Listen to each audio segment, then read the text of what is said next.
Oke, Nisa, jadi apa nih yang bisa kita diskusikan hari ini? Kamu ada pertanyaan apa? Kalau yang mengenai interview gitu masuknya Boleh? general. Ya, boleh. Gimana tuh? Ada apa dengan pengalaman interview? Kalau kemarin kan interview ya, Hmm? mungkin karena lihat dari apa namanya kandidat lain tuh, mungkin karena kurang pengalaman kali ya kalau saya ya, dilihat dari interviewnya yang lainnya gitu sih. Terus sama cara, kalau misalnya ditanya soal kayak kemampuan skill tuh saya masih masih bingung kalau skill gitu. Jadi kalau Hmm. jawab ya cuma paling bisa Microsoft Office gitu doang. Ya, aku jelasin dulu ya. Pertanyaan interview ini secara umum dulu nanti mengerucut ke kemampuan kalau ditanya soal skill. Jadi interview itu adalah penyampaian informasi secara lisan. Oke. Jadi kamu ditanya jawab gitu ibaratnya lah gitu. Ada interaksi di sana. Jadi biar kamu siap, maka kamu harus benar-benar meningkatkan jam terbang kamu untuk belajar tadi penyampaian informasi secara lisan. Nah, penyampaian informasi secara lisan ini dibagi jadi dua, dari unsur informasi dan penyampaian secara lisan. Artinya, yang kamu harus tingkatin jam terbang adalah tingkatin jumlah informasi yang kamu tahu di dalam sini. Ya kan, penyampaian informasi secara lisan. Jadi ada dua unsur sebenarnya, informasi dan penyampaian secara lisan. Aku ulangi lagi. Jadi yang harus ditingkatin adalah jam terbang kamu berinteraksi dengan informasi alias belajar, meningkatkan pengalaman dan pengetahuan. Informasi itu soal apa sih? Jelas, soal yang kamu tulis di CV, baca ulang, pahami ulang, ya kan? Belajar pertanyaan-pertanyaan umum yang biasa muncul di interview gitu. Kamu nanti belajar dari channel YouTubeku, bisa di playlistnya ada tes interview. Lalu kamu bisa belajar soal apa? Riset soal perusahaan yang kamu lamar. Riset dari websitenya, riset dari sosial medianya, riset dari berita kalau misalkan ada beritanya gitu, ya kan? Terus kamu bisa riset soal apa? Posisi yang kamu lamar gitu. Misalkan kamu ngelamar sebagai operator produksi, browsing aja dulu apa itu operator produksi, tugas tanggung jawabnya apa, kualifikasi orang-orangnya apa.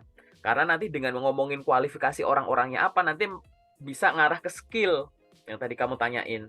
Skill yang dibutuhkan ya untuk orang yang lamar sebagai itu apa gitu kan. Hmm. Jadi dari sisi informasi itu, tapi tadi ya penyampaian informasi secara lisan kita baru ngomongin meningkatkan jam terbang kamu untuk berinteraksi dengan informasi alias belajar riset gitu ya. Tapi di sini ada namanya penyampaian secara lisan, artinya biar kamu siap menghadapi interview kamu harus berlatih ngomong, latihan gitu. Itu nggak bisa cuma sekedar nonton konten, baca artikel gitu nggak bisa. Kamu bener-bener harus praktek ngomong. Praktek ngomong tuh gimana? Bisa ngomong sendiri, kamu record, kamu praktek sama teman seangkatan, video call, ketemu langsung, dan lain-lain. Bahkan kayak begini nih latihan interaksi, komunikasi gitu. Itu harus ditingkatin jam terbang tadi. Biar apa? Biar nanti kamu menghadapi interview, mau interview HR atau user, kamu udah lebih siap. Kayak gitu ya. Jadi dari dua sisi ini. Nah, balik lagi, dari pertanyaan-pertanyaan umum yang ditanyakan, salah satu kemungkinan pertanyaan itu adalah akan mengarah ke skill. Nanti bahasa pertanyaannya bisa beda-beda, tapi akhirnya ngarah ke skill. Aku nanya, kalau misalkan, gini ya, kamu bisa masak nggak? Bisa. Bisa nyapu nggak? Bisa. Ya, bisa mengoperasikan Microsoft Office nggak? Bisa dong, gitu ya. Bisa. Kalau kamu ngelamar misalkan jadi staf administrasi, perlu nggak kamu sampein apa skill kamu? Kamu nyampein saya bisa nyapu, saya bisa masak gitu. Kan enggak gitu. Enggak. Nah, itu aja dulu. Jadi apa yang harus dilakukan kalau kamu ditanya soal skill?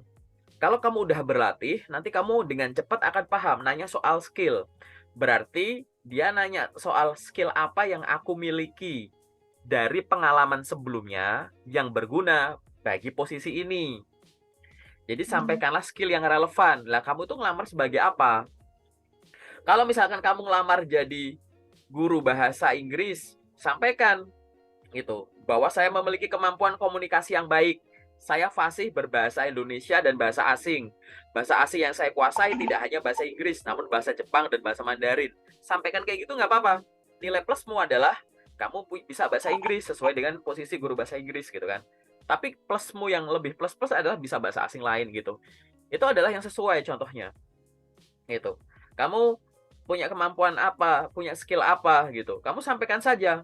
Saya memiliki pengetahuan di pekerjaan yang bersifat administratif gitu. Misalkan kamu daftar dari staf admin. Misalnya apa? Saya mampu mengoperasikan Microsoft Office. Saya pernah menggunakan Microsoft Word untuk pembuatan laporan ini, pembuatan perekapan ini, gitu. Biasanya saya membuat laporan itu seminggu 3 kali, gitu. Saya menggunakan itu. Terus saya juga menggunakan Microsoft Excel. Dengan Microsoft Excel saya biasanya membuat perekapan ini. Selain itu saya juga ya di situ bertugas untuk merekap ini dan mengolahnya sehingga data yang tersaji sudah hasil rekap apa yang nanti saya berikan ke atasan saya sebagai supervisor apa misalkan. Atau kalau ada bagian departemen lain yang minta data tersebut gitu. Jadi pada saat ditanya skill itu tidak hanya menyebut, misalkan tadi kamu bilang, tidak hanya menyebut softwarenya, tapi bisa ngapain kamu dengan software itu, kayak gitu. Oke. Terus apalagi barusan aku kasih contoh kemampuan bahasa, gitu. Itu juga skill. Dan selanjutnya adalah skill-skill yang sifatnya itu pengetahuan di bidang kamu, pengetahuan bidang kamu, gitu. Pengetahuan bidang tuh gimana paling gampang? Gini loh, skill itu adalah sesuatu yang dihasilkan setelah kamu punya pengalaman, paham nggak? Gitu. Setelah kerja di sini, akhirnya kamu punya skill ini. Ya, setelah kamu magang di sini, kamu jadi punya skill ini. Nah, itu yang sebenarnya ya, yang ditanyakan gitu. Misalkan kamu asumsi lagi daftar sebagai staff admin, kayak gitu. Kamu sampaikan saja, kamu punya kemampuan apa? Kamu bilang saja, saya memiliki skill terkait dengan pengetahuan kegiatan di bidang administratif, meliputi penginputan data, misalkan kayak gitu, ya kan? Kemudian verifikasi data, perekapan data, pembuatan laporan apa yang kamu pernah sampaikan aja gitu, gitu kan? Membuat laporan harian, waktu itu saya pernah membuat laporan harian untuk ini. Kemudian saya apalagi misalkan, nah gitu. Jadi itu memang berangkat dari pengalaman kamu gitu. Bisa pengalaman kerja, pendidikan, dan apalagi pelatihan gitu-gitu bisa. Tapi balik lagi, kamu hanya perlu mencocokkan apa yang sudah kamu alami dengan apa yang akan kamu alami dengan asumsi kamu keterima di sini. Gitu. Gitu. Nah, ini butuh dilatih saja dan ini sangat mudah karena skill. Harusnya ini lancar. Kenapa? Karena skill itu kan kamu yang mengalami gitu. Jadi skill itu bisa yang namanya tuh pengetahuan industri yang barusan aku kayak bilang. Misalkan asumsinya kamu pernah jadi staff admin gitu ya, kamu sampaikan gitu. Gitu. Saya memiliki kemampuan atau saya memiliki skill di bidang atau di pekerjaan-pekerjaan yang sifatnya administratif. Saya pernah merekap data ini itu, pernah filing ini itu, pernah membuat laporan ini itu. Pada saat pembuatan itu semua saya menggunakan software ini. Jadi seolah-olah kamu juga bilang bahwa saya juga bisa skill di situ. Lalu apalagi bahasa asing kalau kamu memang bisa gitu. Itu adalah termasuk skill-skill yang apabila contohnya kamu pengen daftar sebagai seorang staff admin. Nanti di info lowongan kerjanya kan suka ada kualifikasi. Mampu ini. Kalau kamu memang mampu, diingat-ingat itu pada saat interview ditanya sama skill ya sampaikan itu. Kan di sini kamu tidak hanya bercerita tanpa referensi. Referensi kamu itu adalah yang sudah kamu alami, yang akhirnya bikin kamu bisa. Nah, bandingkan yang kamu bisa dengan yang nanti kamu akan jadi apa. Kecocokan tadi. Sama kayak barusan lah analoginya. Kalau kamu daftar jadi staff admin, perasaan skill masak walaupun kamu jago gitu, nggak perlu disampaikan deh gitu. Ya kan? Kecuali ditanya, kamu kegiatan kamu di luar ini apa, hobi kamu apa, dan lain-lain. Boleh menyampaikan itulah kayak gitu. Cuman, ya, yang punya skill itu langsung to the point gitu. Oke? Nanti sambil latihan lah ya. Kita ini, di sesi general itu dulu. Mungkin ada pertanyaan lain atau pertanyaan lanjutan atau tanggapan, boleh. Kita diskusi santai aja. Apalagi ya, kalau Misalnya kan kalau interview kadang juga si ininya suka nanya, misalnya kamu siap siap kerja gini gini gini, ini nggak sesuai sama yang ada di job desk loh, gitu gitu, gimana ya jobnya, siap aja, Jadi gini, kadang kan. ya, ya, Hmm, ini menarik ya pertanyaannya ya. Kadang tuh ada yang ditanya gitu. Bagaimana kalau kamu terkadang pada saat bekerja gitu, diminta untuk mengerjakan sesuatu yang bukan dia jadi bagian job dari tanggung desknya. jawab kamu, Hmm. kayak gitu. Nah, pada saat ditanya pertanyaan semacam itu, tidak harus langsung dijawab gitu. Itu tidak harus langsung dijawab. Maksudku gini, jangan mengiya-iya tapi kamu ternyata nggak tahu itu ngapain gitu loh, gitu. Nah, jadi sampaikan saja. Baik Ibu, mohon informasinya. Biasanya contoh pekerjaan semacam apa ya Bu yang biasa dilakukan oleh staf ini misalkan gitu. Orang yang ada di posisi ini gitu loh. Tahu nggak? Maaf ya Pak, tadi sebelum Oke, kita lanjut gitu. Tadi pertanyaannya apa? enggak, kalau misalnya ada yang apa, Oh iya iya iya. Apakah kamu gimana kalau misalkan kamu mengerjakan pekerjaan yang bukan jadi tanggung jawab kamu? Nah, jangan langsung dijawab daripada kamu nanti kayak iya ternyata nantinya kamu nggak berkenan atau kamunya nggak tahu harus ngapain gitu. Jadi kamu silahkan kalau misalkan ditanya semacam itu, kamu tanya dulu balik. Jadi baik Ibu atau baik Bapak, mohon informasinya. Biasanya untuk pekerjaan-pekerjaan semacam apa ya Bu yang biasa membutuh bantuan atau membutuh support dari bagian ini untuk dikerjakan gitu. Jadi kamu minta gambaran dulu nggak apa-apa gitu. Jadi langsung nanya atau pakai cara yang nomor dua. Misalkan kalau cara nomor dua itu kamu jawab dulu berkenan, tapi langsung dilanjut dengan minta contoh jawaban gitu. Contoh misalkan kamu menyampaikannya adalah baik Pak atau baik Bu gitu. Apabila memang dibutuhkan untuk membantu bagian lain untuk mengerjakan pekerjaan dan itu akan mempercepat proses operasional atau mensupport pekerjaan menjadi lebih mudah dan efektif, saya tidak ada masalah di situ. Mohon informasinya Pak atau Bu, biasanya pekerjaan semacam apa ya Pak atau Bu gitu. Jadi kamu langsung dilanjut gitu. Mau dijawab ya harus dijawab mau dulu dong kayak gitu kan ya. Dijawab mau dulu, tapi kamu langsung menanyakan gitu. Apa sih fungsi dari pertanyaan menanyakan tadi? Fungsinya itu adalah biar kamu tuh tahu batasannya. Jangan sampai ya, aku beberapa kali sih nggak banyak case ya. Jangan sampai tanpa kamu tahu supportnya semacam apa, nanti di tengah atau di belakang nanti kamu akhirnya tuh ngeluhnya adalah, Kak, aku kan direkrut sebagai ini, sebagai A, tapi kok mayoritas waktuku tuh untuk kerjain B gitu. Itu ada beneran gitu dan beberapa sesi sebelum kamu tuh ada juga. Ya ini memang sebenarnya nggak profesional ya hal-hal semacam ini gitu. Tapi paling nggak kan sejak awal kalau kamu sudah nanya, sudah dapat penjelasan, nanti kalau udah jalan kan kamu satu udah nggak kaget, ya kan? Yang kedua kalau memang nanti di prakteknya ternyata terlalu menyimpang atau gimana, kamu bisa diskusi dengan rekruternya gitu kan. Bahwa waktu itu Anda menyampaikan hanya semacam ini kok sekarang ada begini gitu di luar kontrak kerja gitu. Nah, itu boleh tuh disampaikan. Kenapa sih kok akhirnya ini juga harus ditanyakan? Balik lagi.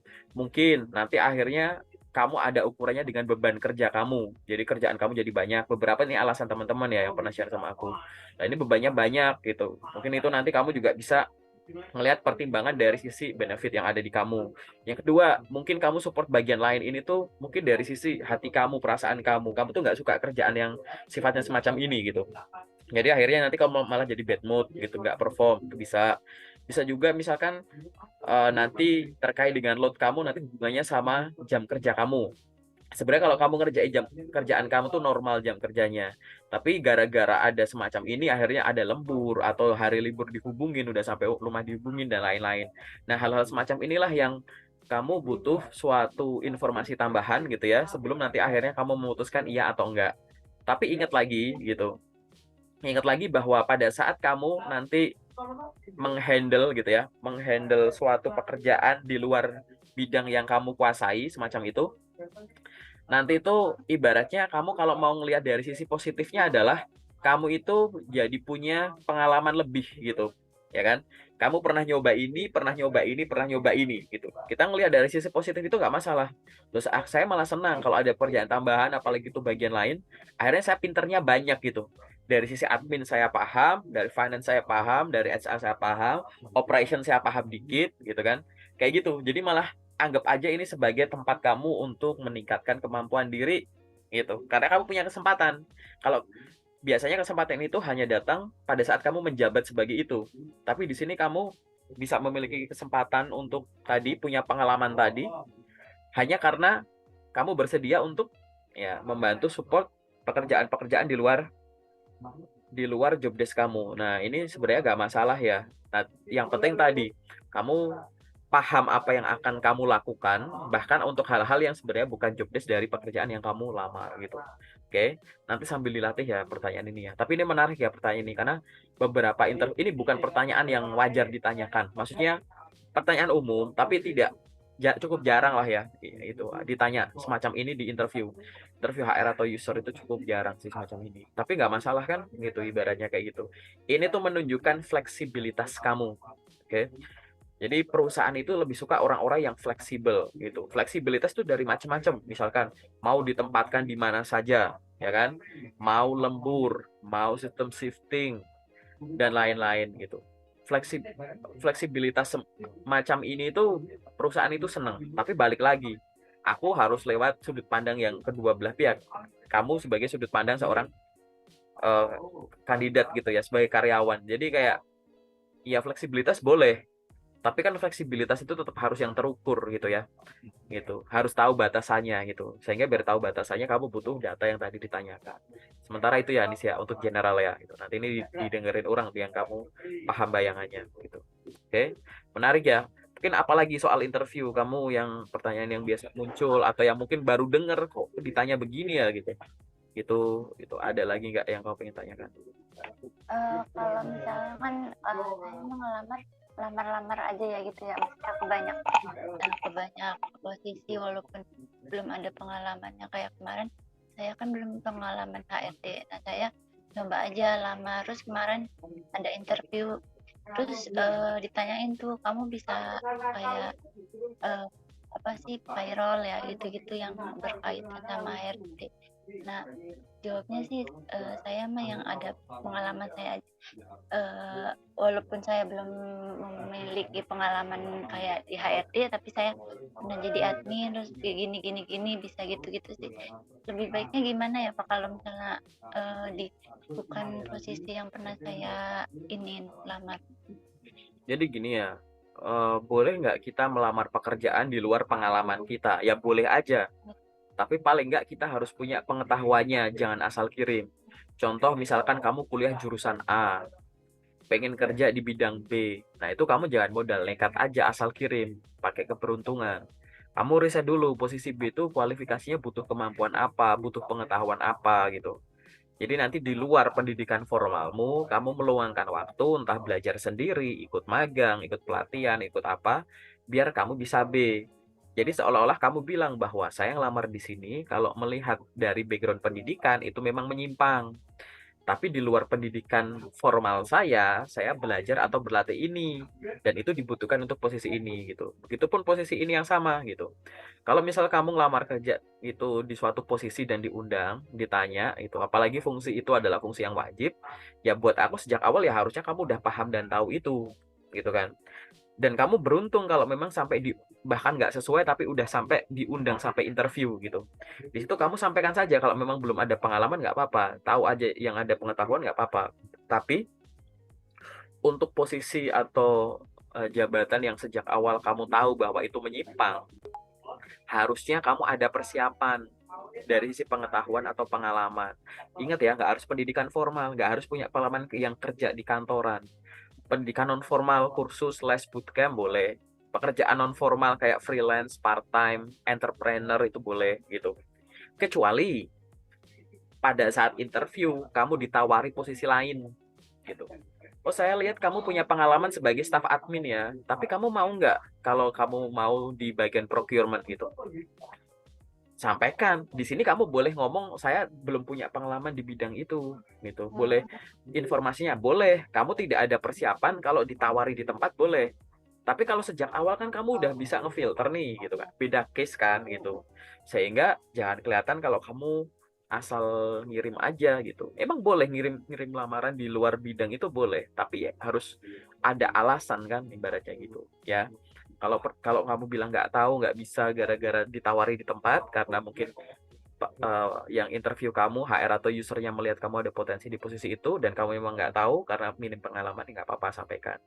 Tapi untuk sesuatu yang bisa disiapkan sebelumnya silahkan disiapkan gitu ya. Oke, cukup jelas ya. Itu ada lagi nggak hal-hal yang sifatnya general lagi? Maksudku karena kamu gini ya, kamu nanti belajarnya jangan salah. Maksudnya gini, banyak orang yang belajarnya itu selalu nyalahin CV gitu. Jadi nggak banyak panggilan, CV-nya yang dicurigai, CV-nya diedit, direvisi. Terus kita sering gagal beberapa kali di psikotes, CV-nya yang diedit. Kita gagal di interview HR atau user, CV-nya yang diedit. Jadi seolah-olah tuh yang salah CV-nya terus gitu. Padahal tuh yang harusnya kamu coba gitu ya, pelajari gitu, prioritaskan adalah mana tahap terjauh yang pernah aku alami, yang belum pernah lebih jauh lagi gitu kan.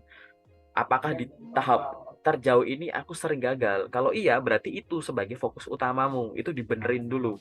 Misalkan kamu sebagai orang yang pernah menghadapi beberapa tes interview, kamu pernah gagal beberapa kali, nah jadikan itu sebagai patokan utamanya, gitu kan.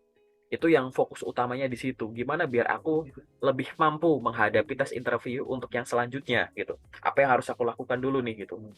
Nah, dengan menjadikan fokus utama di situ, tahap-tahap sebelumnya mulai dari CV dan lain-lain ini optimasi saja.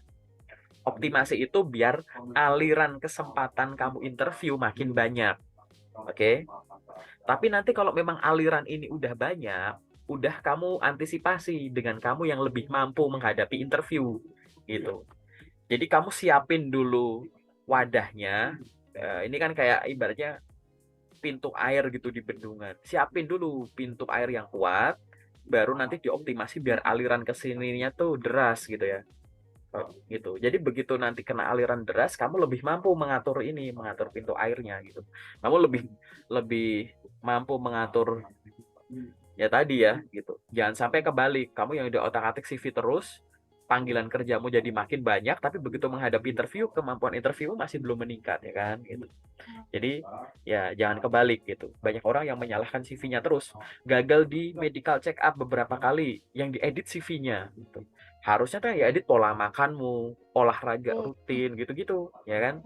Kan percuma kalau akhirnya CV-nya diedit mulu jadi lebih bagus, kamu lolos terus, nanti gagal mulu di medical check up terus. Nah, kayak gitu loh. Ya kan? Jadi jangan salah prioritas untuk belajarnya gitu ya. Itu sih. Karena kamu ada di interview, maka aku akan banyak ya menyampaikan yang sesuai sama interview gitu. Oke. Ada lagi nggak nih hal lain yang pengen kamu tanyakan di sesi general? Kendala kamu sejauh ini atau yang kamu bingung gitu?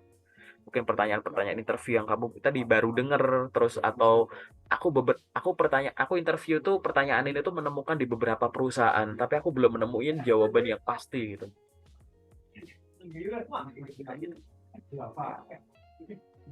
Atau mungkin kamu sendiri deh, kamu sejauh ini tuh kendalanya apa sih pada saat interview gitu?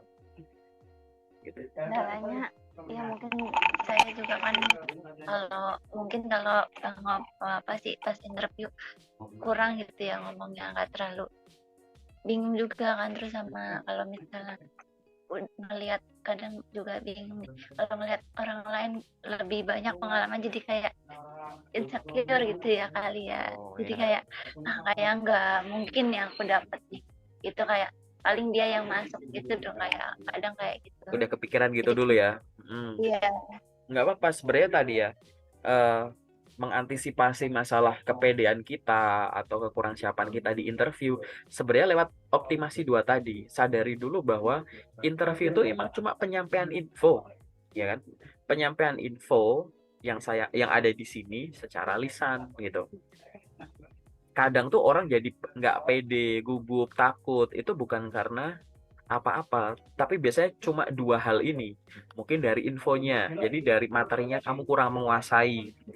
Jadi waktu ditanya banyak nggak bisa, nggak taunya gitu, ya kan? Kan masalah juga tuh di situ, ya kan? Lebih banyak nggak bisa dan nggak taunya. Atau bukan dari sisi informasi, tapi penyampaiannya kamu kurang praktek, gitu. Ya kamu harus memaksa diri kamu. Ya nggak bisa, ibaratnya kayak kamu kendalanya di komunikasi kok belajar kamu misalkan nonton channel YouTube gitu ya. Oh, nanti kalau ditanya gini jawabnya gini gitu-gitu. Nggak bisa, karena kamu harus mengingatnya dengan panca indera kamu, harus dengan praktek kayak gitu. Ya. Jadi itu yang harus kamu lakukan kayak gitu sih, Nis. Oke. Tapi sampai di sini cukup jelas ya untuk sesi generalnya ya gitu. Udah. Oke.